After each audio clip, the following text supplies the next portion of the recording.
വിശുദ്ധ ഖുർആൻ സൂറത്തു ത്വലാഖിലെ 2-ാം വചനത്തിൻ്റെ അവസാനത്തിൽ വമൻ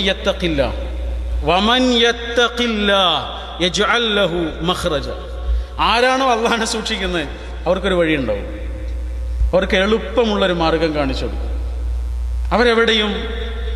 അവരെവിടെയും ഒന്നുമില്ലാതെ അലിയുന്നൊരവസ്ഥ ഉണ്ടാവില്ല. അവർക്കൊരു വഴി അള്ളാഹ് കാണിച്ചു കൊടുക്കുന്നു. വയർസുഖുഹു മിൻ ഹൈസു ലാ യഹ്തസിബ്, വിചാരിക്കാത്ത വിധത്തിൽ അവർക്ക് ജീവിത വിഭവങ്ങൾ പടച്ചവൻ കൊടുക്കുന്നു. വമൻ യതവക്കൽ അലല്ലാഹ് ഫഹുവ ഹസ്ബുഹു, ആരാണോ അള്ളാഹുവിൽ തവക്കൽ ചെയ്യുന്നത്, അർപ്പിക്കുന്നത്, ജീവിതം അള്ളാഹുവിനെ ഏൽപ്പിക്കുന്നത്, അവർക്ക് അല്ലാഹ് മതി. എത്ര ഹൃദ്യമാണ് ആ വചനങ്ങൾ. ആ ഒരളവിലേക്ക് നമ്മുടെ ഈമാനിനെ, ദൈവവിശ്വാസത്തെ നമുക്ക് കൊണ്ടുവരാൻ കഴിഞ്ഞാൽ ജീവിതം മുഴുവനും അതിൻ്റെ സന്തോഷഭരിതമായ ഒരവസ്ഥ നമ്മൾ. നിന്റെ റബ്ബ് നിന്നെ കൈവിടുകയില്ല എന്ന് നീ പറയണം. നിന്റെ റബ്ബ് നിനക്ക് കോരിച്ചൊരിഞ്ഞു തന്ന, നിന്റെ ജീവിതത്തിലേക്ക് ചൊരിഞ്ഞു തന്ന റഹ്മത്തുകളെക്കുറിച്ച്, നിഅമത്തുകളെക്കുറിച്ച് നീ പറയണം. സംസാരത്തിൽ അത് പറയണം. അള്ളാഹുവിൻ്റെ നിഅമത്തുകളെക്കുറിച്ച് പറയണം. ഏത് തരത്തിലുള്ള പ്രതിസന്ധികളിലും അള്ളാഹുവിൻ്റെ കാരുണ്യമാണ് പ്രവർത്തിക്കുന്നത് എന്ന് മനസ്സിലാക്കണം. ദൈവത്തെക്കുറിച്ച് പറയാൻ വിശുദ്ധ ഖുർആൻ ഏറ്റവും ഉപയോഗിച്ചിട്ടുള്ളൊരു പദമാണ് റഹ്മാൻ, റഹീം, അർഹമുർ റാഹിം. ഇങ്ങനെയൊക്കെ പറഞ്ഞിട്ടുണ്ട്. ഏറ്റവും വലിയ കാരുണ്യത്തിൻ്റെ ഏറ്റവും വലിയൊരവസ്ഥയാണ്. ഏറ്റവും പരമകാരുണ്യവാൻ എന്നൊക്കെയാണ് അതിൻ്റെ അർത്ഥം. അങ്ങനെയുള്ള ഒരാൾ കാരുണ്യമില്ലാതെ വേറെന്തെങ്കിലും തരുമോ? കാരുണ്യമല്ലാതെ വേറെന്തെങ്കിലും തരുമോ? അങ്ങനെയുള്ള ഒരാൾ നമുക്കൊരു പക്ഷേ കാരുണ്യമായിട്ട് തോന്നണമെന്നില്ല. രോഗങ്ങളാകാം, പ്രതിസന്ധികളാകാം, വേദനകളാകാം. ഇപ്പം തുരുമ്പ് പിടിച്ചൊരു കത്തി നമ്മളൊരു കൊല്ലൻ്റെ ആലയിൽ കൊണ്ടുപോയിട്ട് ഇതൊന്ന് മൂർച്ച കൂട്ടിത്തരണം എന്ന് പറഞ്ഞാൽ അയാൾ ആദ്യം ചെയ്യുന്ന എന്താണ്? ആ കത്തി എടുത്തിട്ട് തീയിലേക്ക് വെക്കുക ചെയ്യുന്നു. തീയിലേക്ക് വെച്ച് ചുട്ട് പഴുത്ത് ചുവന്നതിന് ശേഷം ആ കത്തി പുറത്തേക്ക് എടുത്തിട്ട് പിന്നെ ചെയ്യുന്ന എന്താണ്? അയാളെ കൊണ്ട് പറ്റുന്ന വിധത്തിലൊക്കെ അതിനെ അടിച്ച് പരുവപ്പെടുത്തുക ചെയ്യുന്നു. ആ അടിച്ച് പരുവപ്പെടുത്തുകയും ചെയ്തതിന് ശേഷം വെള്ളത്തിൽ മുക്കിയിട്ട് അതിങ്ങനെ പുറത്തെടുത്തിട്ടൊന്ന് മിനുസപ്പെടുത്തിയാൽ എത്ര സുന്ദരമായിരിക്കും ആ കത്തി. എങ്ങനെയാണ് ആ മൂർച്ച കൈവന്നത്? അതിന് കിട്ടേണ്ടതൊക്കെ കിട്ടിയപ്പോഴാണ്, അത് ചിലതൊക്കെ അനുഭവിച്ചപ്പോഴാണ്. അങ്ങനെയാണെങ്കിൽ നമ്മൾ അനുഭവിക്കുന്ന വേദനകളാകട്ടെ, രോഗമാകട്ടെ, പ്രതിസന്ധികളാകട്ടെ, അവിടെ നിന്നാണ് നമ്മളായത്. ഈ ഒരു ഉൾവെളിച്ചമാണ് യഥാർത്ഥത്തിൽ ഖുർആൻ തരുന്നത്. ജീവിതത്തിൽ സംഭവിക്കുന്നതൊന്നും യാദൃച്ഛികമല്ല എന്നൊരാൾ മനസ്സിലാക്കുമ്പോൾ അയാളുടെ ജീവിതത്തിൽ അനുഭവിക്കുന്ന ഒരു സമാധാനമാണ്. വല്ലുഹ വല്ലൈലി ഇദാ സജ, ലുഹ എന്നൊരു നേരമുണ്ടല്ലോ, ഉച്ച സമയത്തിൻ്റെ തൊട്ട് മുമ്പുള്ള ഒരു സമയം. അതൊരു സത്യമാണ് എങ്കിൽ അതുപോലെ സത്യമാണ് ഇനി പറയുന്ന കാര്യം. വല്ലൈലി ഇദാ സജ, രാത്രി മൂടിക്കെട്ടുമ്പോൾ, ശാന്തമാകുമ്പോൾ അതൊരു സത്യമാണോ? രാത്രി എന്നതൊരു സത്യമാണെങ്കിൽ ഇനി പറയാനിരിക്കുന്നത് സത്യമാണ്. എന്നിട്ട് പറയാം, മാ വദ്ദഅക റബ്ബുക വമാ ഖല, നിന്റെ റബ്ബ് നിന്നെ ഒരിക്കലും വെറുക്കൂല. നിന്റെ രക്ഷിതാവേ നിന്നെ ഒരിക്കലും വെറുക്കൂല, നിന്നെ ഒരിക്കലും കൈവിടുകയുമില്ല, നിന്നെ ഒരിക്കലും കൈവിടില്ല. വലൽ ആഖിറ ഖൈറുൽ ലക മിനൽ ഊല, ഈ ലോകത്തേക്കാൾ നിനക്ക് നല്ലത് വരാനിരിക്കുന്ന ലോകമാണ്. ഈ ലോകത്തേക്കാൾ നിനക്ക് നല്ലത്. വലസൗഫ യുഅതീക റബ്ബുക ഫതർദ, നിന്റെ റബ്ബ് നിനക്ക് തരുടോ, എന്തിനാ നീ പേടിക്കുന്നത്? ഇവിടെ കിട്ടാത്തതൊക്കെ നിനക്ക് അവിടെ കിട്ടും. അവിടെ കിട്ടിയതൊന്നും പിന്നെ ഒരിക്കലും നഷ്ടപ്പെടില്ല. ഇവിടെ നഷ്ടപ്പെട്ടതൊക്കെ അവിടെ തരും. അവിടെ കിട്ടിയതൊന്നും പിന്നെ ഒരിക്കലും നിന്നെ കൈവിടുകയില്ല. നിനക്ക് തരും. തന്നു കഴിഞ്ഞാലോ ഫതർദ, അപ്പൊ നിനക്ക് സന്തോഷമാകും. അലം യജ്ദിക യതീമൻ ഫആവ, നീ ഒരു അനാഥനായിരുന്നില്ലേ, നിനക്ക് അഭയം നൽകിയില്ലേ നിന്റെ റബ്ബ്. വവജദക ദാല്ലൻ ഫഹദ, നീ വഴികെട്ടവനോ വഴിയിൽ അറിയാത്തവനോ വഴികേടിലോ ആയിരുന്നില്ലേ, അവിടെ നിന്ന് നിന്നെ വെളിച്ചത്തിലേക്ക് കൊണ്ടുവന്നില്ലേ നിന്റെ നാഥൻ. വവജദക ആഇലൻ ഫഅഗ്ന, നിന്നെ അലഞ്ഞു തിരിയുന്നവനായി കണ്ടില്ലേ, നിനക്ക് ഐശ്വര്യം നൽകിയില്ലേ. ഫഅമ്മൽ യതീമ ഫലാ തഖ്ഹർ, അതുകൊണ്ട് അനാഥനായൊരു കുട്ടി നിന്റെ കൂടെ ഉണ്ടെങ്കിൽ, നിന്റെ കുടുംബത്തിലുണ്ടെങ്കിൽ, നിന്റെ നാട്ടിൽ ജീവിക്കുന്നുണ്ടെങ്കിൽ ഒരിക്കലും നീ അവനെ അവഗണിക്കരുത്. നിന്റെ ഉത്തരവാദിത്തമാണ് ആ കുട്ടിയും. വഅമ്മസ്സായില ഫലാ തൻഹർ, ചോദിച്ചു വരുന്ന ഒരാളെയും എന്തെങ്കിലും നൽകിയിട്ടല്ലാതെ നീ അയാളെ പറഞ്ഞയക്കരുത്. വഅമ്മാ ബിനിഅമതി റബ്ബിക ഫഹദ്ദിസ്, നിന്റെ റബ്ബ് നിനക്ക് നൽകിയിരിക്കുന്ന നിഅമത്തുകളില്ലേ, അതിനെക്കുറിച്ച് നീ പറയണം. നിന്റെ റബ്ബ് നിന്നെ കൈവിടുകയില്ല എന്ന് നീ പറയണം. നിന്റെ റബ്ബ് നിനക്ക് കോരിച്ചൊരിഞ്ഞു തന്ന നിന്റെ ജീവിതത്തിലേക്ക് ചൊരിഞ്ഞു തന്ന റഹ്മത്തുകളെക്കുറിച്ച്, നിഅമത്തുകളെക്കുറിച്ച് നീ പറയണം. സംസാരത്തിൽ അത് പറയണം. അള്ളാഹുവിൻ്റെ നിഅമത്തുകളെക്കുറിച്ച് പറയണം. ജീവിതത്തിൻ്റെ ഏത് അവസ്ഥകളെയും യാഥാർത്ഥ്യബോധത്തോടു കൂടി റിയലിസ്റ്റിക്കായിട്ട് നോക്കിക്കാണാൻ ഒരു സത്യവിശ്വാസിക്ക് കഴിയും. അതാണ് സൂറത്തുൽ ഹദീദ്, വിശുദ്ധ ഖുർആൻ 21-ാമത്തെ വചനം.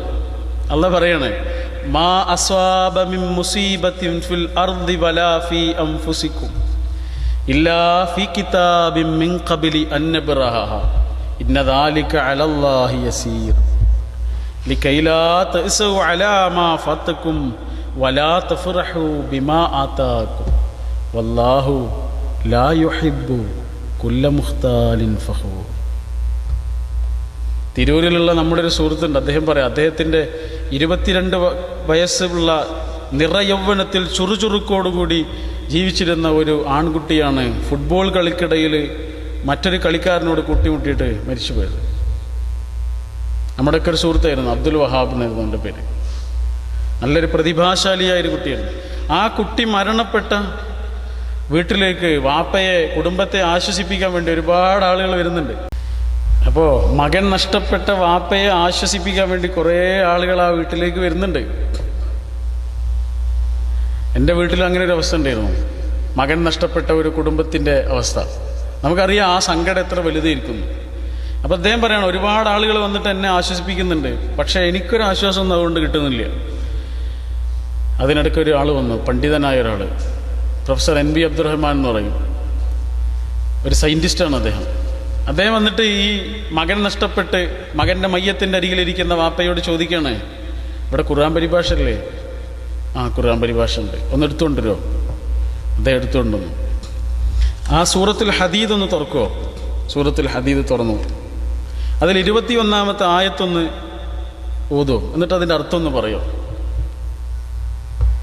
സങ്കടങ്ങളുടെ നെരിപ്പോടിൽ കഴിയുന്നൊരു മനുഷ്യൻ്റെ മനസ്സിലേക്ക് അള്ളാഹുവിൻ്റെ വചനം ഒരു മഴയായി പെയ്യുന്ന ഒരവസ്ഥയാണ്. അതൊരു കുളിർമഴയാണ്. നമ്മുടെ ജീവിതത്തെ ആകെ മാറ്റിപ്പണിയും. നമ്മുടെ കാഴ്ചപ്പാടുകളെ മാറ്റിപ്പണിയും ഖുർആൻ. നമ്മുടെ ജീവിത ശീലങ്ങളിൽ ഖുർആൻ ഇടപെടും. നമ്മുടെ സങ്കടങ്ങളിൽ ഖുർആൻ ഇടപെടും, സന്തോഷങ്ങളിലും ഇടപെടും. അദ്ദേഹം ആ വചനം ഇങ്ങനെ ചൊല്ലുകയാണ്, മാ അസ്വാബ മിൻ മുസീബത്തിൻ ഫിൽ അർദി വലാ ഫീ അൻഫുസികും ഇല്ലാ ഫീ കിതാബിൻ മിൻ ഖബ്ലി അൻ നബ്റഹഹാ ഇന്ന ദാലിക അലല്ലാഹി യസീർ. നിങ്ങളുടെ ജീവിതത്തിൽ എന്തൊക്കെ സംഭവിക്കുന്നുണ്ടോ, അല്ലാഹ് പറയാ, ഈ ലോകത്ത് തന്നെ എന്ത് സംഭവിക്കുന്നുണ്ടോ, ഒന്നും യാദൃച്ഛികമല്ല, ഒന്നും യാദൃച്ഛികമായി സംഭവിക്കുന്നില്ല. എല്ലാം മുൻകൂട്ടി ഒരു ഗ്രന്ഥത്തിൽ രേഖപ്പെടുത്തിയിട്ടല്ലാതെ. അള്ളാഹുവിന് അതെല്ലാം എളുപ്പമാണ്. എന്തിനാണ് ഇങ്ങനെ മുൻകൂട്ടി ഒരു രേഖപ്പെടുത്തൽ? എന്തിനാണത്? എന്തിനാണ് അങ്ങനെ ഒരു മുൻകൂട്ടി രേഖപ്പെടുത്തൽ? മകൻ മരിച്ചു കിടക്കുന്ന വാപ്പയാണ് ഇത് ചൊല്ലുന്നത്. ലികൈലാ തഅസൗ അലാ മാ ഫതകും. നഷ്ടപ്പെട്ട ഒരു കാര്യത്തിൻ്റെ പേരിൽ നിങ്ങൾ സങ്കടപ്പെടാതിരിക്കാൻ. വലാ തഫ്റഹു ബിമാ ആതാകും. നിങ്ങൾക്ക് കിട്ടിയ സുഖാനുഗ്രഹങ്ങളുണ്ടല്ലോ, ഐശ്വര്യങ്ങളുണ്ടല്ലോ, അതിൽ നിങ്ങൾ അതിരുവിട്ട് സന്തോഷിക്കാതിരിക്കാനുമാണ്. അങ്ങനെ അതിരുവിട്ട് സന്തോഷിക്കുന്നവരെ, അഹങ്കരിക്കുന്നവരെ വല്ലാഹു ലാ യുഹിബ്ബു കുല്ല മുഖ്താലിൻ ഫഖൂർ, അങ്ങനെയുള്ളവർ അള്ളാഹുവിന് ഇഷ്ടമല്ല. അങ്ങനെ ഒരാൾക്ക് അള്ളാഹിനോട് അനുഭവിക്കാൻ കഴിയുക എന്നുള്ളത് ജീവിതത്തിൽ ഏറ്റവും വലിയൊരു അനുഗ്രഹമാണ്. അള്ളാഹുവിനെ ഒരാൾ മനസ്സിലാക്കുമ്പോൾ ഉണ്ടാകുന്ന മാറ്റമാണ്. ഇതാണ് ഖുർആൻ പറഞ്ഞു തരുന്നത്. ഇതാണ് എല്ലാ വേദഗ്രന്ഥങ്ങളും മനുഷ്യന് നൽകുന്ന ഏറ്റവും പ്രധാനപ്പെട്ട സന്ദേശം. ദൈവത്തെക്കുറിച്ചുള്ള ഉൾവിചാരങ്ങളാണ് നൽകുന്നത്, വിശ്വാസമല്ല.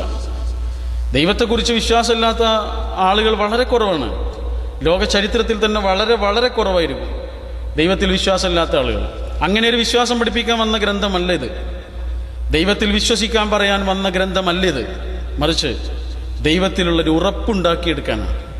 ജീവിത മേഖലകളെ ആകെ ശുദ്ധീകരിക്കുന്ന, സംസ്കരിക്കുന്ന അവസ്ഥയിലേക്ക് ദൈവവിശ്വാസം കടന്നു വരണം എന്ന് പഠിപ്പിക്കാനാണ് വിശുദ്ധ ഖുർആൻ വന്നത്. ഏതൊരു മതഗ്രന്ഥം നിങ്ങൾ എടുത്തു നോക്കൂ, ദൈവത്തെക്കുറിച്ചാണ് പറയുന്നത്. കഥകൾ പറയുന്നത്, ഉപമകൾ പറയുന്നത്, ചരിത്രം പറയുന്നത്, ഉദാഹരണങ്ങൾ നിരത്തുന്നത് എല്ലാം ദൈവത്തെക്കുറിച്ച് പറഞ്ഞു തരാനാണ്. സാമവേദത്തിലെ ആഗ്നേയ കാണ്ഡത്തിലെ 8-ാം അധ്യായത്തിൽ 19 മുതലുള്ളൊരു വചനമുണ്ട്. ദൈവത്തോടുള്ളൊരു പ്രാർത്ഥനയാണ്. രായേ അഗ്നേ മഹേത്വ ദാനായ സമിധി മഹേ ഈഡിശ്വാഹി മഹേ വൃഷ ദ്യാവഹോത്രായ പൃഥ്വി.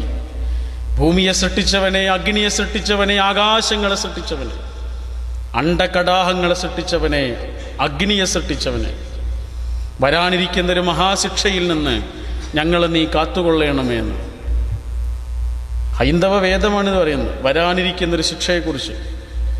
നമുത്ര ഹി സഹായാർത്ഥം പിതാ മാതാ ചതിഷ്ഠത ന പുത്രധാര ന ജ്ഞാതിർ ധർമ്മസ്ഥിഷ്ഠതി കേവല.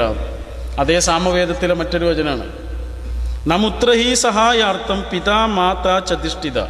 ആ വരാനിരിക്കുന്ന ലോകമുണ്ടല്ലോ, അവിടെ പിതാവോ മാതാവോ ന പുത്രധാര ന ജ്ഞാതിർ, പുത്രന്മാരോ തലമുറകളോ നമ്മളെ രക്ഷിക്കാനുണ്ടാവില്ല.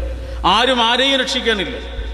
നമ്മളെ രക്ഷിക്കുവാൻ നമ്മുടെ കൂടെ ഉള്ള ഒരേ ഒരു ശക്തി എന്ന് പറയുന്നത് ധർമ്മസ്ഥിഷ്ഠതി കേവല. നമ്മളെന്താണോ ധർമ്മം ചെയ്തത് അതുണ്ടാകും, നമ്മളെന്താണോ നന്മ ചെയ്തത് അതുണ്ടാകും. ബാക്കിയൊന്നും നമ്മുടേതല്ല. അതാണ് ബാഖിയാത്തു സ്വാലിഹാത്ത് എന്ന് വിശുദ്ധ ഖുർആൻ സൂറത്തുൽ കഹ്ഫിൽ പഠിപ്പിച്ച്. ബാഖിയാത്തു സ്വാലിഹാത്ത്, ബാക്കിയാകുന്ന സ്വാലിഹകൾ എന്നാണ്. സ്വാലിഹായ പ്രവർത്തനങ്ങൾ എന്ന് പോലും പറഞ്ഞില്ല. ബാക്കിയാകുന്ന സ്വാലിഹുകൾ. നല്ല ഒരു വിചാരം പോലും ഒരു സൽക്കർമ്മമാണ്, ഒരു പ്രവർത്തനമായിട്ടൊന്നുമില്ല. ഒരു നല്ല വിചാരം പോലും ഒരു ഉന്നതമായ സൽക്കർമ്മമായിട്ടാണ് വിശുദ്ധ ഖുർആൻ എണ്ണിയിട്ടുള്ളത്. അപ്പോൾ പ്രവർത്തനങ്ങളാണ് ജീവിതത്തിൻ്റെ സൗഭാഗ്യം. നല്ല പ്രവർത്തനങ്ങളാണ് ജീവിതത്തിൻ്റെ സൗഭാഗ്യം.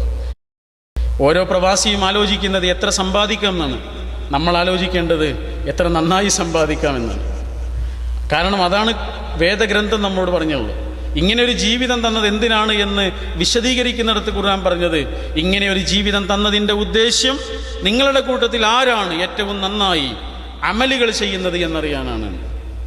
അതിനാണ് എല്ലാ സൗഭാഗ്യങ്ങളും തന്നത്. അതിനാണ് നമുക്ക് വാഹനം തന്നത്, അതിനാണ് നമുക്ക് ശരീരം തന്നത്, അതിനാണ് നമുക്ക് ആയുസ് തന്നത്, അതിനാണ് നമുക്ക് ആരോഗ്യം തന്നത്, അതിനാണ് നമുക്ക് പണം തന്നത്, അതിനാണ് കണ്ണ് തന്നത്, നാവ് തന്നത്, കാത് തന്നത്, കൈകാലുകൾ തന്നത്. അള്ള എന്തൊക്കെ തന്നിട്ടുണ്ടോ അത് മുഴുവനും അമലു സ്വാലിഹ് ചെയ്യാനാണ്. നല്ല പ്രവർത്തനങ്ങൾ അതുകൊണ്ട് ചെയ്യാനാണ്. വ്യക്തമാണ് ആ കാര്യം. നല്ല പ്രവർത്തനങ്ങൾ അതുകൊണ്ട് ചെയ്യാം. നിങ്ങൾ ആലോചിച്ച് നോക്കൂ, നമ്മുടെയൊക്കെ കീശയിൽ കിടക്കുന്ന മൊബൈൽ ഫോൺ ഇതൊരു അനുഗ്രഹമാണ്. ഒരുപാട് വർഷങ്ങൾക്ക് മുമ്പ് ഇങ്ങനൊരു സംഗതി ആലോചിക്കാൻ പോലും കഴിയില്ലായിരുന്നു ആളുകൾക്ക്. ഇതൊരു സൗഭാഗ്യമല്ല. ഇതിനെക്കുറിച്ച് അള്ളാഹു നമ്മളോട് ചോദിക്കൂലേ? സുമ്മ ലതുസ്അലുന്ന യൗമഇദിൻ അനിൻ നഈം. എല്ലാ സൗഭാഗ്യങ്ങളെക്കുറിച്ചും വരാനിരിക്കുന്ന ആ ലോകത്ത് ചോദിക്കുന്നതാണ്. ഏതൊരാൾ നിങ്ങൾ ചെന്നിട്ട് ചോദിച്ചു നോക്കൂ, അയാളുടെ ഏറ്റവും വലിയൊരു പ്രതീക്ഷ, സ്വപ്നം, ജീവിതം എല്ലാം അയാളുടെ മക്കൾ, അയാളുടെ കുടുംബം, അയാളുടെ ജോലി, അയാളുടെ സമ്പാദ്യം. അതാണ് ഭൗതിക ലോകം എന്ന് പറഞ്ഞാൽ. നമ്മുടെ ജീവിതം അതായി മാറുകയാണ്, അതായിട്ട് അങ്ങോട്ട് മാറുകയാണ് ഒരാളുടെ ജീവിതം. മക്കള്. ഏതൊരു പ്രവാസിയെ സംബന്ധിച്ചിടത്തോളം സ്വന്തം കുടുംബത്തിൻ്റെ അടുത്തേക്ക് കയറി ചെല്ലുന്ന പ്രവാസികൾ വളരെ കുറച്ചേ ഉണ്ടാവുള്ളൂ. വൈകുന്നേരം വീട്ടിലേക്ക് അണയുന്നവർ, മാതാവിൻ്റെ സ്നേഹത്തണലിലേക്ക് ചെല്ലുന്നവർ, പിതാവിൻ്റെ വാത്സല്യ തണലിലേക്ക് ചെല്ലുന്നവർ, ഭാര്യയുടെ ഇണക്കത്തിലേക്ക് ചെല്ലുന്നവർ, മക്കളുടെ കൊഞ്ചലിലേക്കും കൗതുകത്തിലേക്കും ചെല്ലുന്നവർ എത്ര കുറച്ച് ആളുകളാണ്. സങ്കടങ്ങളുടെ ശരീരമാണ് ഓരോ പ്രവാസിയും.